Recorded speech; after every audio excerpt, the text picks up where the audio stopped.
तो पॉडकास्ट के इस एपिसोड में आज हमारे साथ हैं IAS officer mister Anil Swarup.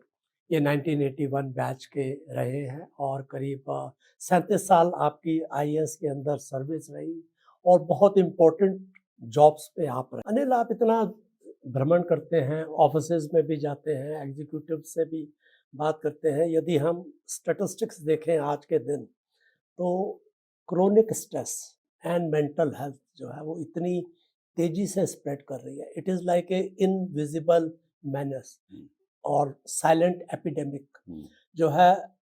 कई सारे ऐसे सर्वे आए हैं, डिलॉयट्स का आया है और आया, जिसमें ये पता चलता है कि इवन अप टू 80% लोगों को स्ट्रेस रिलेटेड प्रॉब्लम है एट वर्क प्लेस। हालांकि और चीज़ों से भी है, फाइनेंशियल प्रॉब्लम से हो सकती है, हेल्थ से, रिलेशनशिप से, बट वर्क प्लेस वाला जो स्ट्रेस है that is very very challenging and बहुत तेज़ी से स्प्रेड कर रहा है।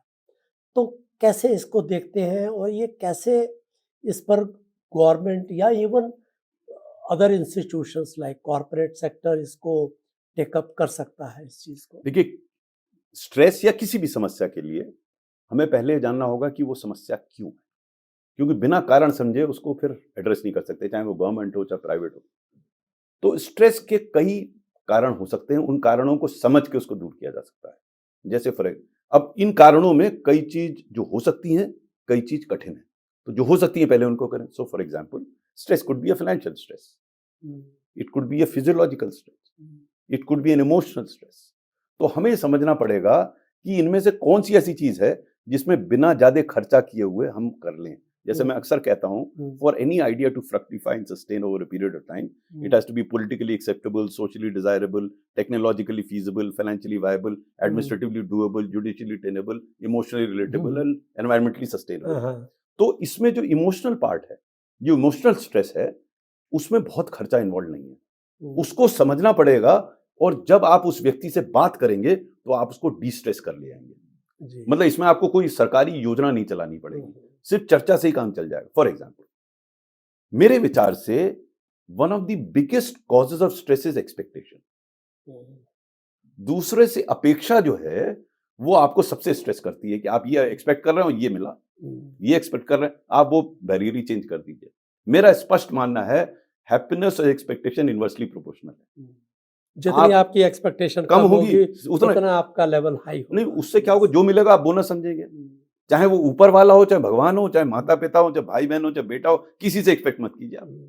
ये कहना आसान है, लेकिन एक बार आपने इसकी अनुभूति कर ली, फिर बड़ा आनंद आता है। फिर आप नहीं छोड़ेंगे इसे, क्योंकि आप कहेंगे अरे मुझे तो परेशानी नहीं है। जैसे फॉर एग्जाम्पल, कोई मुझसे बदतमीजी से बोला, मैंने भी, आज तो आप अनिल स्वरूप फिनिश प्रोडक्ट को देख रहे हैं, मैं भी इस रास्ते से गुजरा हूं। मेरा रिएक्ट करता था मैं पहले, बिल्कुल एकदम, किसी ने कहा एकदम रिएक्ट कर गया। फिर धीरे धीरे मैंने महसूस किया, और बड़ा प्रैक्टिकली, ये सब प्रैक्टिकल है, कि मेरे रिएक्ट करने से फायदा क्या हुआ। वो तो अपनी जगह पर खड़ा हुआ है, हो सकता है और नाराज हो गया, मैंने अपने आप को और दुखी कर लिया। तो एक बार हम ये अगर किसी को समझा सकें कि जो भी तुम काम कर रहे हो उसका एक पर्पस है, अगर वो पर्पस सर्व हो रहा है तो तुम करो।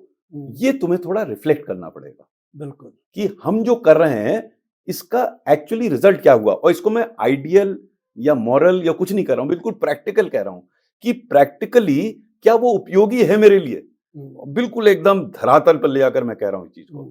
जिस दिन हमने ये समझ लिया तो पहला स्टेप हमने डिस्ट्रेस होने का ले लिया। क्योंकि मैं अक्सर ये मानता हूं, और ये अब मानने लगूं, पहले तो मैं भी यही सब करता था, कि no one can insult me until I feel insulted. हाँ, कैसे आप परसीव करते हैं भाई, आप जो परसीव कर रहे हैं उसी पे सब निर्भर कर रहा है। वो तो जो है वो है। मैं विंस्टन चर्चिल का, I am not fond of him, लेकिन उसके कई कोट्स बड़े बढ़िया हैं। वो कहता है, if you keep stopping at every dog that is barking at you and you are throwing stones at him, you will never reach your destination. वो तो भौंकने दो यार, आप क्यों परेशान हो रहे हो। सो आपकी ऑब्जेक्टिव कंडीशंस पर कोई कंट्रोल नहीं है, हमें पहला समझना चाहिए। हम आईएएस अफसर पहले से ये समझते थे हम ये कर देंगे, वो कर देंगे, यहाँ कर देंगे। धीरे धीरे रियलाइज कि दूसरे का आप कुछ नहीं कर सकते। आप अपने आप को कैसे कंडीशन कर रहे हैं उस पे आपकी खुशी जो है निर्भर करती है, टोटली आप पे है। जो कि स्टोइक फिलॉसफी का बेसिक सिद्धांत है कि आप जब जिस कंडीशन को इम्पैक्ट नहीं कर सकते। जैसे मैं बताऊं, मेरा अनुभव है इसमें कि मैं पहले ट्रैफिक जैम में बहुत गुस्सा हो जाता, बहुत नाराज हो जाता था। तो एक दिन वाइफ जा रही थी साथ में, तो मैं फिर नाराज हो गया। तो उसने बड़ा सिंपल सा क्वेश्चन मुझसे पूछा, इनका तुम कुछ कर सकते हो? मैंने कहा मैं क्या कर सकता हूँ? अरे जब कुछ कर नहीं सकते तो अपना खून क्यों खौला रहे हो? मैंने इसको कई बार देखा। मैं जब पुलिस में था तो एक दिन एक मेरा बैचमेट आया, मुझसे कहता है बॉस रात को नींद नहीं आ रही। मैं क्या हो गया? बोले बॉस पेट्रोलियम के दाम बहुत बढ़ रहे हैं। हमने कहा पेट्रोलियम के दाम तो बढ़ रहे हैं, लेकिन तुम्हारे रात को ना सोने से क्या कम हो जाएंगे? बोले नहीं बॉस, देश की आर्थिक स्थिति पर कुप्रभाव पड़ रहा है। मैं ऐसे लोगों को मिस्टर परेशान कहता हूँ, उससे परेशान करे मरेंगे कुछ नहीं। मैंने कहा यार ये सब ठीक है, चिंता चिंतन के लिए ठीक है, लेकिन रात की नींद क्यों हराम कर रहा हो? तो समझ में आ गया, चला गया। 3 महीने बाद फिर आया, फिर कहता है बॉस रात को नींद नहीं आ रही। मैंने कहा अब क्या हो गया? पेट्रोलियम दाम तो अपने आप कम हो गए बिना तुम्हारे इंटरवेंशन के। कहता है देश की आबादी बहुत बढ़ रही है। मैंने कहा रात को सो जाओ, अपने आप ठीक हो जाएगी। So my gradually I came to understand कि हम किन चीजों के लिए परेशान हैं। तो पहला तो एक्सपेक्टेशन है, दूसरा are we unnecessarily hassled over issues over which we have no control. ये दो चीजें कर ली तो काफी टेंशन अपने आप कम हो गया। इसमें हमें दूसरे से कुछ नहीं करना, हमें अपने आप को करना है। इनफैक्ट देखा जाए तो ये स्टोइसिज्म का बड़ा इंपॉर्टेंट पार्ट है, और मार्कस ऑरेलियस ने जो बुक लिखी है मेडिटेशन, वो इसी पे जो आज के दिन भी बिल्कुल बहुत पॉपुलर है। हाँ। उसके अंदर उन्होंने यही कहा है कि जहां आपका कंट्रोल नहीं है, one should not bother about those things. नहीं, और इसको मैं बिल्कुल प्रैक्टिकली देखता हूँ। एक्चुअली इन किताबों को पढ़ के कभी कभी ये लगता है ये तो ये कर रहे थे, ये नहीं, ऐसा नहीं, प्रैक्टिकल है। अरे भाई जब आप कुछ कर नहीं सकते, जैसा मेरी वाइफ ने कहा, तो अपना खून क्यों खिला रहे हो? खून तो उस चीज के लिए खिलाओ जिसमें कुछ कर सकते हो। तो the moment you have this realisation, और इस रियलाइजेशन के लिए खर्चा नहीं है। मैं जितने भी जो इसकी रेसिपी है मेरे हिसाब से, और जो थेरेपी है वो महंगी नहीं है। हम बड़ी बड़ी बात करके किताबें थमा के उसको प्रैक्टिकली समझाएं। किसी भी व्यक्ति से जब हम बात कर रहे हैं, उसी के प्रैक्टिकल एक्सपीरियंस से बताएं यार तुम्हें लाभ क्या हुआ। मतलब हम इसको बिल्कुल लाभ और हानि में ले जाते हैं कि हमारा फायदा हो। हम तो सेल्फिश हैं, हम चाहते हैं फायदा। तुम्हें फायदा क्या है जो तुम कर रहे हो? बॉटम लाइन क्या है? अपने आप उसको समझ में आ जाए। बिल्कुल ठीक कहा, बहुत अच्छा।